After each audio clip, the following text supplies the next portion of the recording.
Hello everyone, welcome back to Automation in BeamNG Drive. My name is Tim, and today we're building a three-wheeled car, and we're going to make it out of aluminum. We're going to give it a monocoque made of carbon fiber, front longitudinal. We're going to do double wishbone push rod max quality, and since we're designing it right at this moment, I'm going to tell you if you hear any sounds outside that sound unfamiliar, well, that's because I'm actually recording this outside. It's a nice day out, so I decided, why not? It's a nice day, and also, for this vehicle, we're going to be using an inline-4 DNS engine, 3-liter. We're going to do a 6-speed sequential, pretty darn high top speed, manual locker, max quality. Now for the tires, we're going to be adjusting these things to be relatively large, but not too large, and also, we're going to be giving them pretty darn wide front tires, because, first off, that's necessary with this thing. We don't want it tipping over.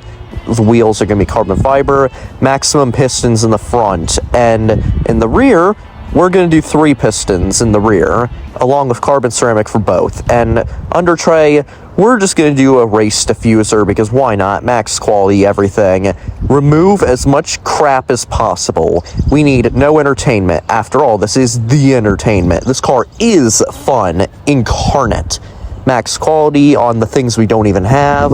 We're going to give it non-powered steering because this thing is going to be stupidly lightweight. Okay, we're actually going to make that as low quality as possible since we don't even have traction controls. We're going to give this thing no safety. We're going to give that minimum quality to get rid of any weight. And we're just going to make this thing as basic as possible because with a 3-wheeled car, it's not about safety. You don't buy a 3-wheeled car because it's safe. You buy it because it's fun.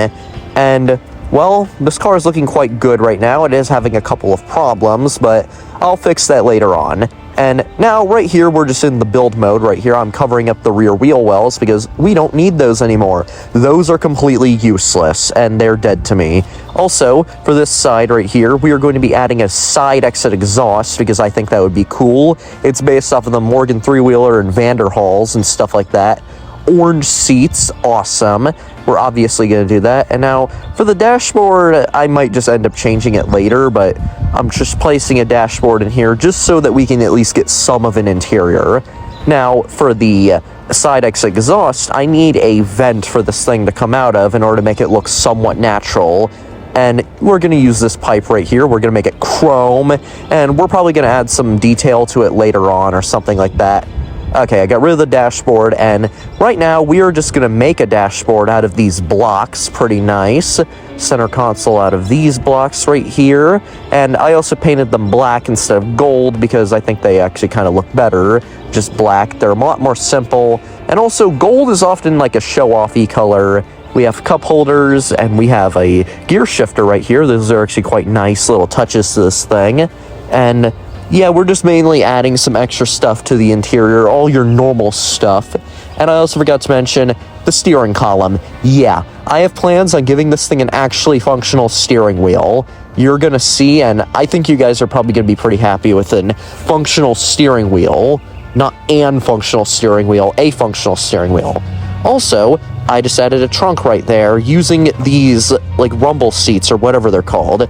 Now we gotta make a center console, like an actual center console, like an armrest, and we're gonna paint it with orange cloth. Nice, very nice. We're gonna give it a hydraulic gear shifter on the driver's side outside, because why not?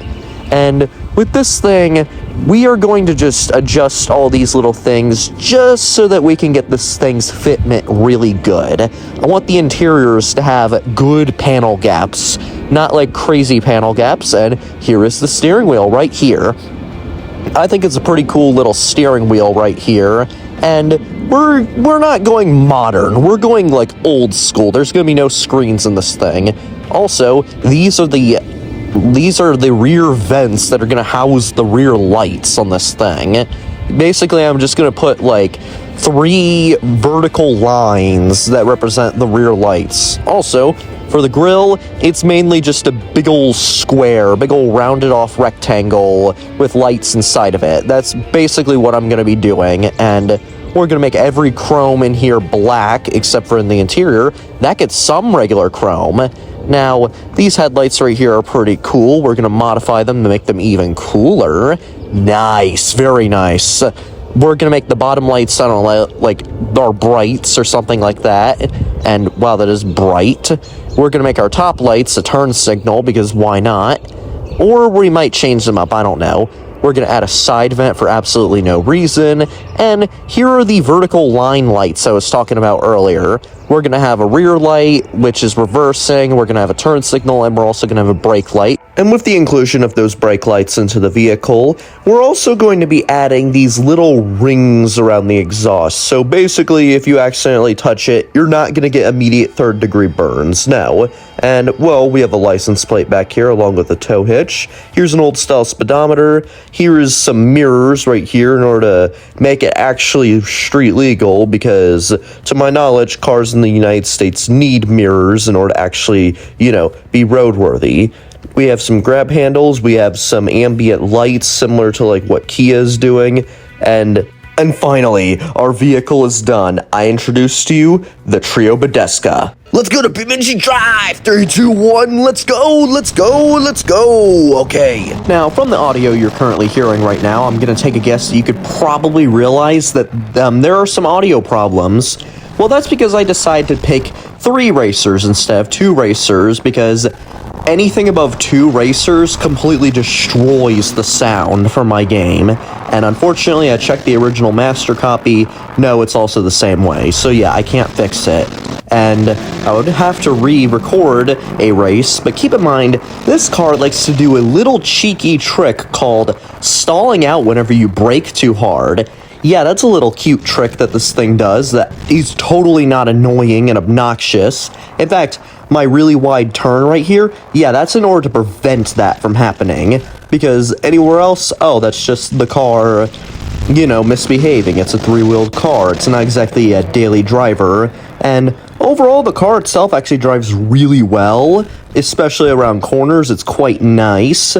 But this car right here, yeah, I know it's a 3-wheeled car and automation isn't built for it, but at the same time, it shouldn't be stalling this much. It shouldn't be stalling as much as it did earlier. But anyway, let's do a flyby! That was actually pretty epic, if I have to say so myself. Okay, other than this car's constant stalling problem, it's actually a really good car that looks really cool and definitely looks fun. It looks a lot more fun and interesting than pretty much anything on sale right now, because it's a 3-wheeled car with no safety features and just fun. That's all this thing is. You don't need traction control. No, that's optional extras that adds weight to your car, and yeah, that right there is whenever I take a turn too sharply, the bottom of the frame starts to scrape on the road.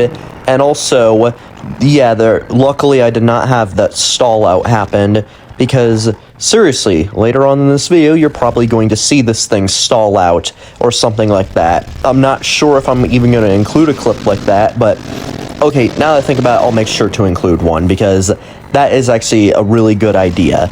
To include a clip in order to make sure to show you guys what this vehicle has brought to me, the sheer pain and suffering this vehicle has brought to me, and as we pass checkpoint 16, we're about getting ready for our next checkpoint and on our final last stretch before the check line. Also, I'm just going to say this, I am never doing 3-people races ever again. From now on, I'm only going to do a 2-person race, because anytime I do more than 2 people, yeah, this happens. So yeah, that's the problem.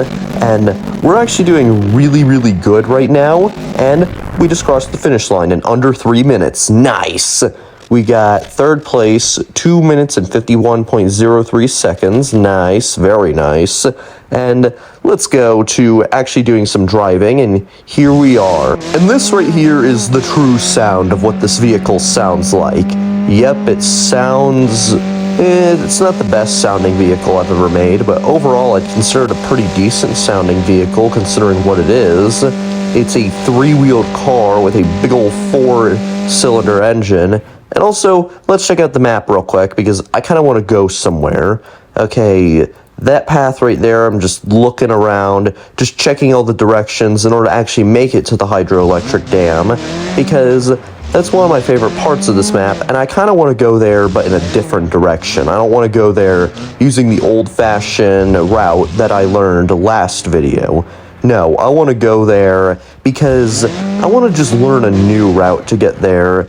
instead of either having to go around the entire map, go through a bunch of fields of grass, or all that. And I just noticed my wheel is wobbly. I just noticed my wheels are wobbly. That is unacceptable. Is this Tesla build quality? No, it's just the vehicle design. Okay. Okay, yeah. Now, okay, we just went over a curb. That's probably not good for our wobbly wheels, but when we're at higher speed, it's not that much of a problem. And this vehicle right here is actually a pretty darn good handling vehicle. I expected it to be, like, completely uncontrollable, especially with its engine. And you know what? I decided something. Let's do some donuts in the intersection, because that's a fun activity. And this thing right here is actually phenomenal at doing donuts. I'm not even gonna lie. This thing is beautiful. Absolutely beautiful. I would love to own something like this in real life, but unfortunately, they don't make stuff like this in real life. And also, something like this would probably not even be street legal in the United States due to this thing barely having seat belts, let alone airbags. Like, seriously, what is with the United States and not having cool cars legal? Like, the KTM Crossbow, why is that thing not legal? Oh, doesn't have airbags.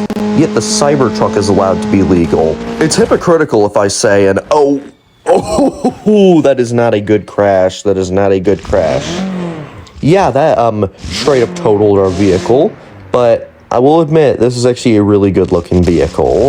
I think it's a beautiful vehicle, and in its French Racing Blue, I think it's even better looking.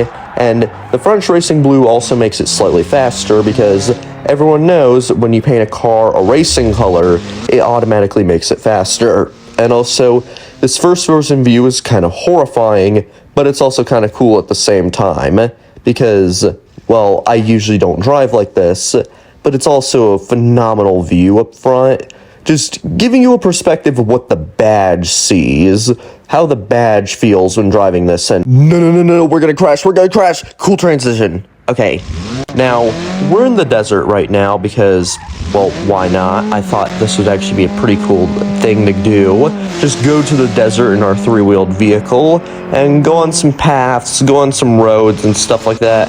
I think it would be a really cool thing to just go here, because I feel like we don't exactly go here all that much, and this is actually a really good map. Now, one of the things I love about this map is just how much there is to explore. Like, I recently found out that there is actually an observation center, and we're going to be heading up there because I think that would be really cool. Anyway, let's drive down this dirt road in our three-wheeled car, just because it's cool, and also, if you look carefully, you can see that the steering wheel is moving. Pretty cool, right? Well, turns out this thing right here is the actual code that was required in order to make it work. The number right there is the fixture number, and that basically, yeah, in my original cut, no joke, the housing surrounding the headlight was accidentally chosen, and this is what it looked like.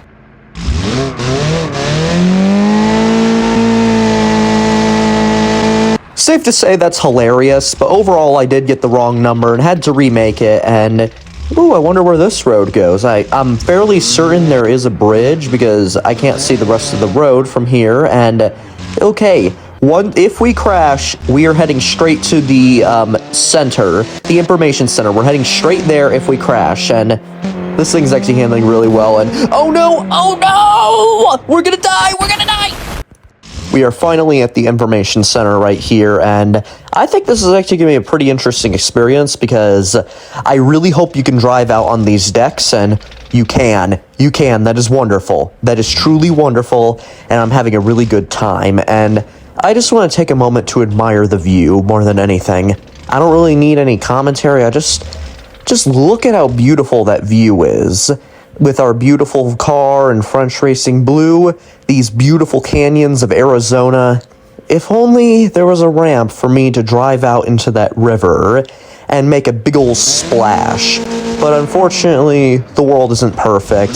That would be heaven on earth for me, having a giant ramp that takes me straight to the river. But unfortunately, we don't get whatever we want. we have to wait sometimes, and we just have to get what we get and don't throw a fit.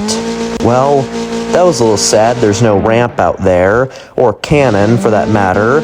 Like, I just want to drive this car into a cannon and have it shot out at like Mach 5. That is all I want. I want a cannon in this game that shoots cars at Mach 5 and you can launch them at other cars. That would be awesome. And as we drive down this road at stupidly breakneck speeds, let's keep going and crash our car and... oh, yeah, let's just say, regardless of how safe you were being, you'd be dead. Anyway, another explosion. Okay, now, we're right here, and that was a jiggly car right at the moment. Like, seriously, this thing wobbles like jello if you get into a slight fender bender. But my goal for this next run is simple. Do a top speed run down this road right here.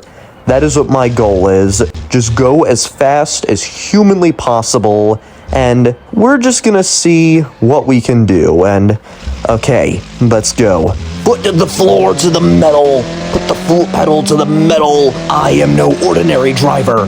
I don't need a Freebird solo. My body is a machine that turns dinosaur warfare into speeding tickets and mangled piles of metal. I don't need a solo. And we're going about 150 miles per hour and oh no, oh no, no. Through the magic of editing and respawning, we're at the drag strip in 3, 2, 1. Let's go, let's go. Okay. This thing is probably going to get a sub 12 second time. I can just feel it.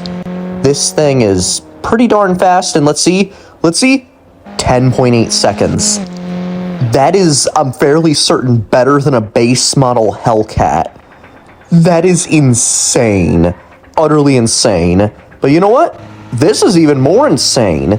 This is the Tetrabadesca. It's a 4-wheeled version with a 2-liter V8. And let's go. Let's go.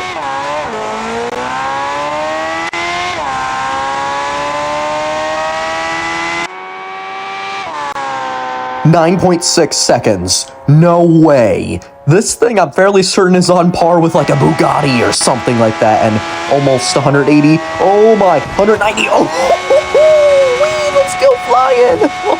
Oh, this thing is genuinely incredible, and let's see it die and burn and crash and... oh. Well, just like the last car, if you got into a crash like this, you would obviously be dead, and also the engine is broken. Neat. Anyway, I feel like that we should probably be getting somewhere different, particularly a random gutter in the middle of nowhere. Well, turns out in one of my previous videos, someone told me that if you drive through the sewer far enough, you'll actually go underneath of a power plant. So I'm going to be testing that out today because that actually sounds awesome, I'm not even gonna lie. Going under a power plant sounds really, really cool, and I just want to know what is underneath of this thing, and I believe it's this way because I've never gone fully this way, and okay. Ooh, rich, nice. If you go down this tunnel, you're gonna be rich and famous someday, and okay, let's go down the scary, dark, ominous tunnel. Ooh, scary.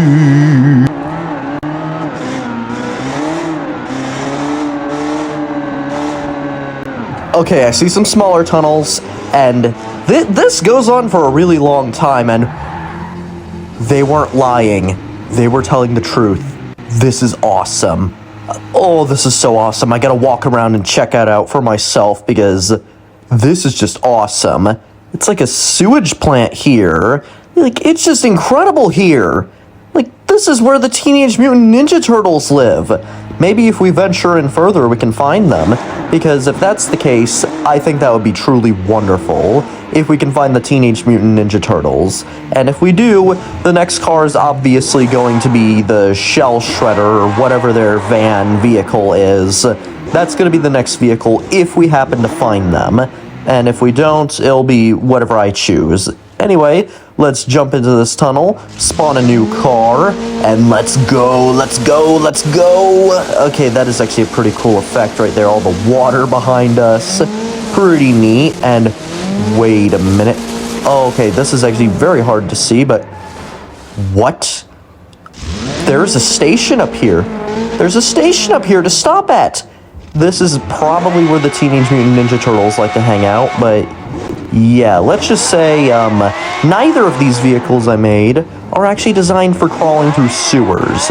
I think something that would, something that has four-wheel drive would be overall better for down here, not a rear-wheel drive, low-to-the-ground sports car with, like, no traction control.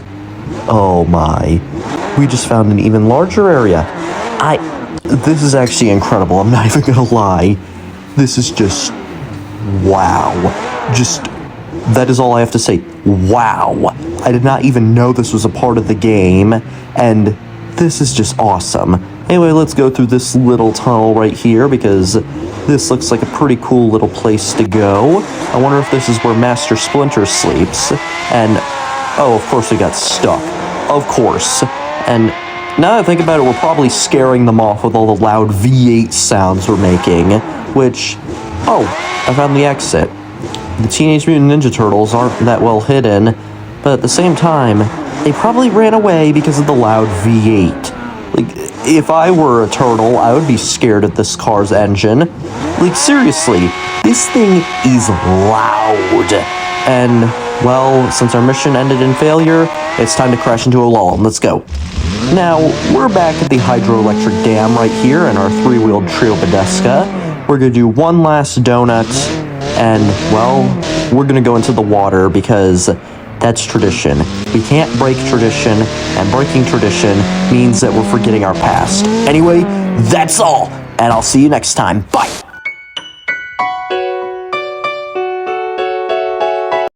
This right here is what happens whenever you brake too hard while drifting or just crashing or literally anything.